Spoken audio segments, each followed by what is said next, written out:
Hello मेरे प्रिय छात्र एवं छात्राओं, स्वागत है आपके अपने YouTube चैनल कैफ खान में। तो हमें उम्मीद है कि आप लोग बहुत ही अच्छे होंगे, घर पर रहकर स्टडी कर रहे होंगे। मैं आप लोगों को राष्ट्रवाद के बारे में बताया था, जो कि इतिहास के पहले अध्याय से रिलेटेड टॉपिक है। उसको आप लोग को बढ़िया से समझ में आया होगा। यदि समझ में नहीं आया है तो मैं उसको एक बार फिर से बताता हूँ, राष्ट्रवाद किसे कहते हैं। मैं आप लोग का ज़्यादा टाइम नहीं लूँगा, राष्ट्रवाद के बारे में बताता हूँ। जैसे देखिए, किसी व्यक्ति को अपने देश से लगाव या प्रेम होता है, उसी को राष्ट्रवाद कहते हैं। तो आइए आज के अपने टॉपिक पर हम लोग चर्चा करते हैं। इतिहास का हम लोग का आज का जो टॉपिक है, यूरोप में राष्ट्रवाद का उदय, ये हम लोग का पहला अध्याय है। इसके बारे में आज हम लोग चर्चा करेंगे। तो सबसे पहले यूरोप समझते हैं, यूरोप क्या है। तो यूरोप एक महाद्वीप है। तो आप लोग को पता होगा कि हमारे देश पूरे विश्व में 7 महाद्वीप हैं। मैं सभी महाद्वीपों के बारे में नहीं चर्चा करूंगा, विशेषकर जो हमारे अध्याय में दिया है यूरोप, तो यूरोप के बारे में ही चर्चा करूंगा। तो यूरोप महाद्वीप है, तो एक महाद्वीप है, तो महाद्वीप में कई सारे देश होते हैं। तो उसमें एक देश है फ्रांस। तो फ्रांस के बारे में चर्चा करना है हम लोगों को, क्योंकि यहाँ पर जो टॉपिक दिया है आप लोग की किताब में, फ्रांसीसी क्रांति और राष्ट्र का विचार, तो फ्रांस के बारे में ही हम लोग को चर्चा करना है। तो ये यूरोप महाद्वीप का एक देश है फ्रांस, तो इसी के बारे में हम लोग समझते हैं। तो फ्रांस में आज से बहुत समय पहले निरंकुश राज्य था। वहां पर एक ऐसा शासक था जो मतलब अपना ही सब कुछ करता था, एक तरह से तानाशाही करता था। तो उस शासक का मैं नाम बताना चाहता हूं, लुई 16वां।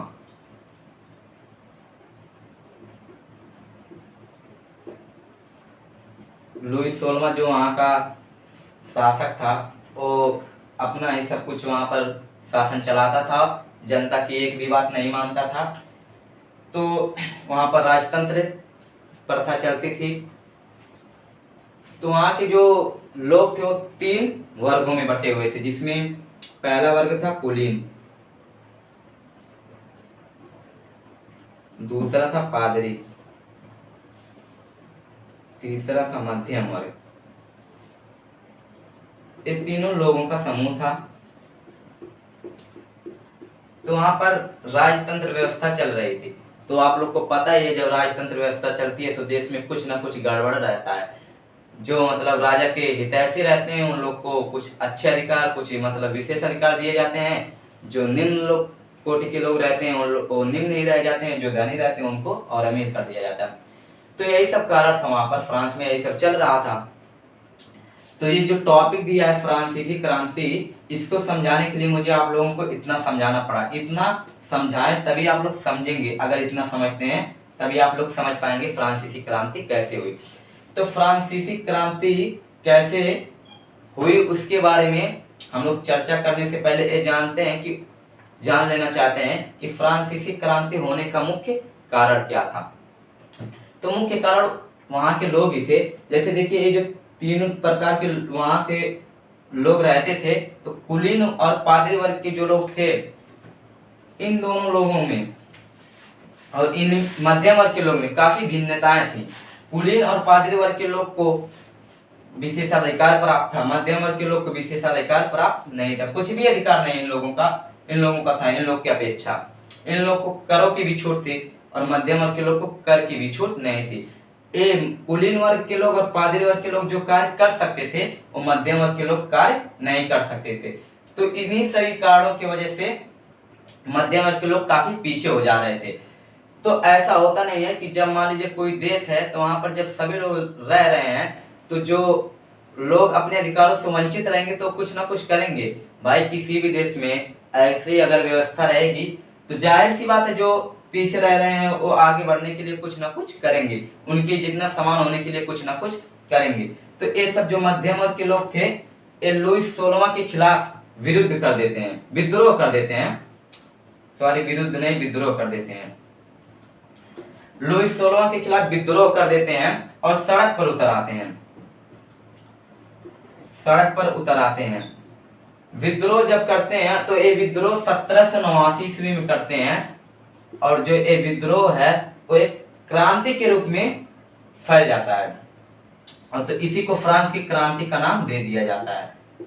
तो जो फ्रांस की क्रांति 1789 ईस्वी में शुरू हो जाती है इसी विद्रोह के साथ, और ये जो फ्रांस की क्रांति हुई, ये बोर्ड एग्जाम में 1 नंबर तो आपके लिए कन्फर्म है। ये जो मैं 1 लिखा हूँ, ये ऑब्जेक्टिव में 1 नंबर कन्फर्म है, पूछ लिया जाता है। बेहद ही इंपॉर्टेंट ऑब्जेक्टिव है आप लोगों के लिए। फ्रांस की क्रांति 1789 ईस्वी में शुरू हुई। तो इसी कारण फ्रांसीसी क्रांति शुरू होती है। जो टॉपिक दिया है फ्रांसीसी क्रांति, इसी कारण यूरोप महाद्वीप के फ्रांस देश में फ्रांसीसी क्रांति 1789 ईस्वी में शुरू होती है। तो क्रांति जब शुरू होगी तो आपको पता है कुछ ना कुछ देश में बदलाव होगा। तो आइए समझते हैं कि देश में क्या बदलाव होता है क्रांति के पश्चात, और क्रांतिकारी क्या बदलाव करते हैं। तो मैं तब तक इसको इरेज कर देना चाहता हूं, शायद आप लोग को समझ में आ गया होगा।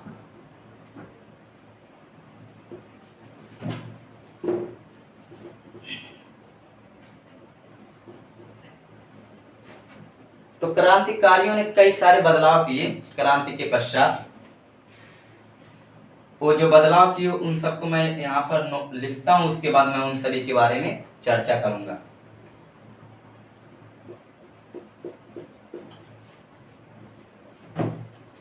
नागरिक और पितृभूमि।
तो ये 4-5 टॉपिक मैं लिख चुका हूँ जो फ्रांसीसी क्रांति के पश्चात जो वहाँ पर फ्रांस में बदलाव हुए।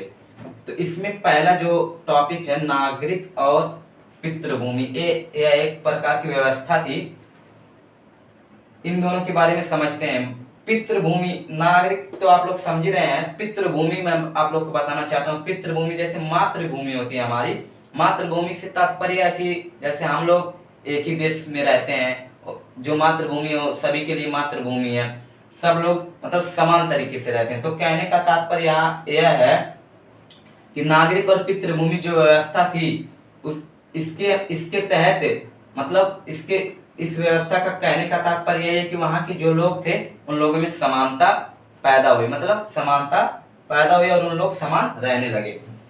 और दूसरा पुराना झंडा, जो फ्रांस का पुराना झंडा था वहां पर नया झंडा लगाया गया। पुराने झंडे को बदलकर नया झंडा लगाया गया। स्टेट जनरल, वहां पर एक सभा था समझ लीजिए एक तरीके से स्टेट जनरल, उसको बदलकर नेशनल असेंबली कर दिया गया। माप तौल की प्रणाली, वहां पर माप तौल की प्रणाली बहुत ही भिन्न थी।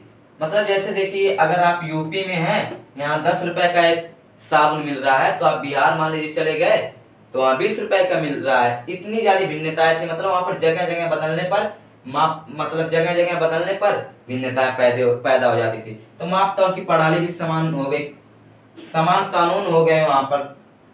तो ये सब जो ये 4-5 बदलाव हैं, ये सब क्रांतिकारियों ने किया था। तो एक प्रश्न पूछा जाता है कि फ्रांसीसी क्रांति के परिणाम स्वरूप जो वहां पर बदलाव हुए उसका व्याख्या कीजिए। तो ये मान लीजिए इंपॉर्टेंट है एक तरीके से आप लोग के लिए बोर्ड एग्जाम में। तो कुछ वहां पर बदलाव क्रांतिकारियों ने किया। तो होता नहीं है, जैसे आप लोग मेहनत जब ज्यादा करेंगे तो ऊपर वाला भी आपका साथ देगा। तो फ्रांस में भगवान के रूप में समझ लीजिए, एक तरीके से भगवान के रूप में एक शासक आया जिसका नाम था नेपोलियन।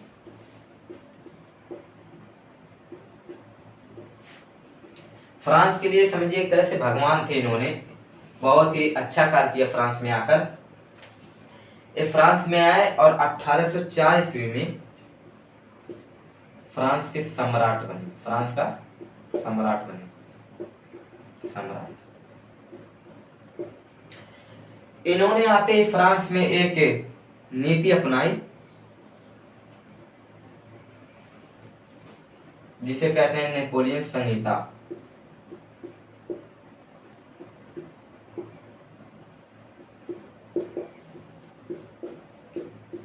या नागरिक संहिता।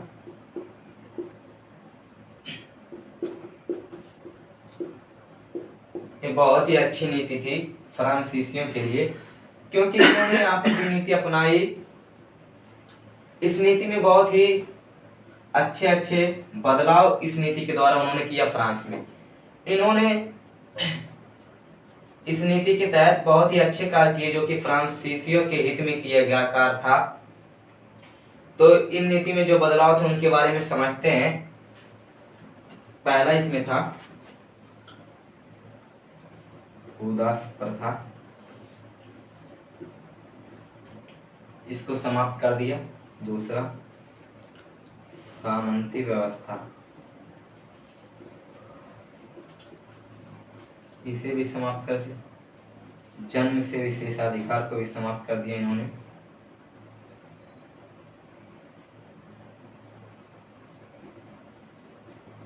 जन्म से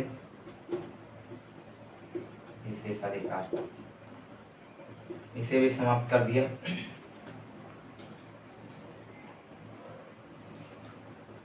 मापतौल की प्रणाली में सुधार, एक तरीके से प्रणाली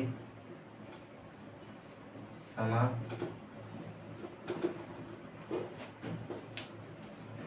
कानून समान,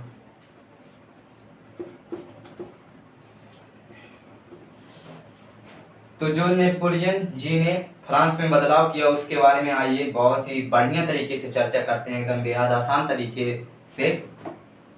भूदास प्रथा, ये फ्रांस में बहुत ही प्रचलित था। राजतंत्र व्यवस्था में ज्यादातर ये प्रथा प्रचलित है किसी भी देश के लिए। तो भूदास जो प्रथा था, इसको हम आइए आप लोग को बहुत ही बढ़िया तरीके से बताते हैं। भूदास प्रथा, जो वहां पर जमींदार लोग हुआ करते थे, जमींदार फ्रांस में जो जमींदार लोग हुआ करते थे, वे लोग निम्न वर्ग के लोगों को अपना गुलाम बनाकर उनसे काम करवाते थे और उन्हें कर भी बहुत कम देते थे। तो इसी को भूदास प्रथा कहते थे। यह एक प्रथा बन गई थी वहां पर जिसे भूदास कहा जाता था। मतलब जो जमींदार लोग थे वो तो मान लीजिए जो जमींदार हैं वो धनी रहेंगे, और जो निम्न वर्ग के लोग थे उनको गुलाम बना लेते थे जमींदार लोग, और अपने यहाँ रख कर उनसे काम करवाते थे। उसी को भूदास प्रथा कहते थे। सामंती व्यवस्था इसी से रिलेटेड थी। मतलब जो वहां पर भूदास बनकर काम कर रहे थे लोग, उनसे तो एक काम भरपूर मात्रा में करवाते थे, लेकिन उन्हें वेतन बहुत ही कम देते थे। काम की अपेक्षा जितना वे लोग काम करते थे उसकी अपेक्षा सामंती व्यवस्था एक ऐसी व्यवस्था थी जिसके तहत उन्हें मजदूरों को वेतन कम मिलता था। इसे भी नेपोलियन ने समाप्त कर दिया और भूदास प्रथा को भी समाप्त कर दिया।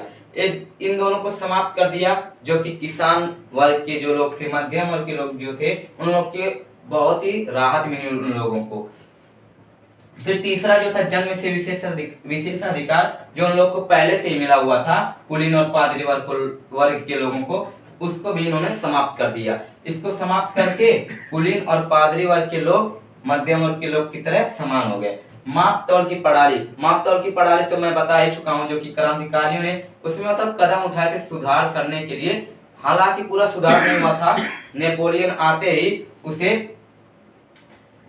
सही कर दिए। जो मापतौल की प्रणाली थी उसे समान कर दिए। कानून, वहां पर जो कानून था, जो मान लीजिए पादरी और कुलीन वर्ग के लोग हैं उन लोग को मतलब ज्यादा अधिकार था, और जो मध्यम वर्ग के लोग थे उन लोग को बहुत ही कम अधिकार था किसी भी कार्य को करने के लिए। तो वहां पर कानून भी समान कर दिया, मतलब सभी लोग सब तरह से अच्छी तरह से कार्य कर सकते हैं, किसी का भेदभाव किए हुए।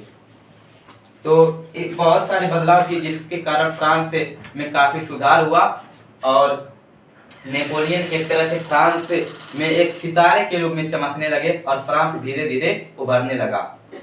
तो जैसा कि आप लोग जान रहे हैं, नेपोलियन जी ने फ्रांस में कई तरीके से बदलाव किए जिसके कारण फ्रांस उभरने लगा और फ्रांस एक तरह से तरक्की करने लगा। तो होता नहीं है कि जैसे जब आप पढ़ने लगेंगे, मेहनत करेंगे, आगे बढ़ेंगे तो सबसे पहले आपके पड़ोसी ही जलेंगे, तो ऐसा ही होता है। तो यूरोप महाद्वीप के और जो अन्य देश थे और फ्रांस से सोचे कि फ्रांस आगे ना बढ़ पाए, उससे फ्रांस से एक तरह से जलन रखने लगे कि फ्रांस को फिर से पीछे कैसे किया जाए, कैसे फ्रांस में मतलब पहले की तरह व्यवस्थाएं की जाए। तो जो वो देश थे, उन देशों का नाम मैं आप लोग को ट्रिक से बताना चाहता हूँ, जो कि एग्जाम में पूछा जाता है उन देशों का नाम। तो आप लोग वैसे बुक को देखकर याद करेंगे तो शायद भूल भी जाएंगे। तो मैं एक ट्रिक बताता हूँ जिसके माध्यम से आप जान सकते हैं कि फ्रांस के प्रति जो देश थे फ्रांस को कैसे पीछे किए, उनका नाम तो मैं बताना चाहता हूँ ट्रिक के माध्यम से। प्रेब, इस ट्रिक से आप उन देशों का नाम याद कर सकते हैं। पी से प्रसा, रूस, ऑस्ट्रिया,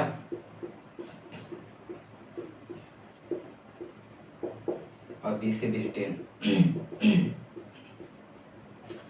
ये जो चार देश थे ये सब फ्रांस को पीछे करने के लिए एक तरह से कूटनीति की, राजनीति नहीं कूटनीति। तो ये सब सॉरी, तो ये सब ऑस्ट्रिया की राजधानी है वियना, एक जगह है वियना, वहां पर मिलते हैं वियना में, वहां पर एक सम्मेलन करते हैं और उस सम्मेलन में सब एक संधि तैयार करते हैं जिसका नाम है वियना संधि। वियना से ही वियना संधि नाम रख देते हैं, जो कि 1815 ईस्वी में तैयार की जाती है। इस संधि का मुख्य उद्देश्य यही है कि मतलब फ्रांस कैसे पीछे हो। तो इस संधि में चांसलर जो नियुक्त किया जाता है वो ड्यूक मैटरनिक,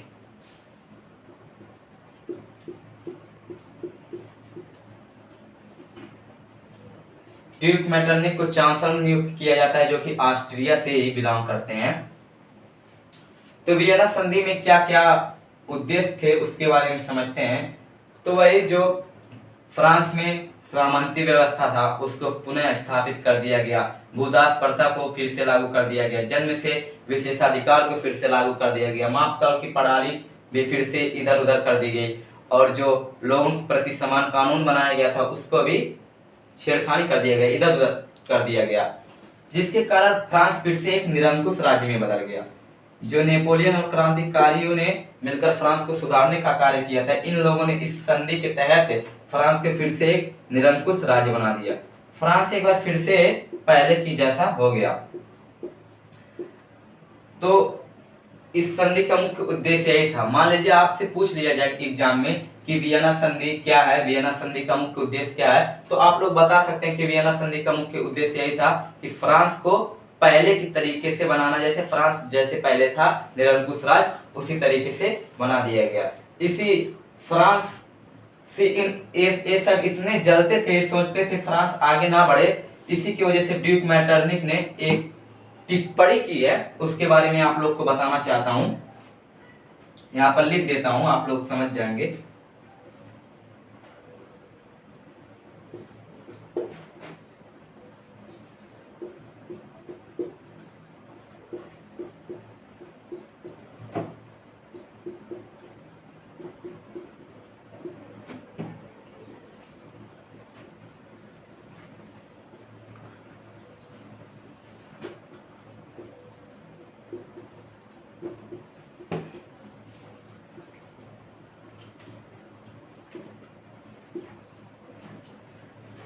लिखा है कि जब फ्रांस छींकता है तो पूरे यूरोप को सर्दी जुकाम हो जाता है। एक कहा था बात ड्यूक मैटरनिंग ने, ये भी एक नंबर में पूछा जाता है बोर्ड एग्जाम में कि ये टिप्पणी किसने की थी।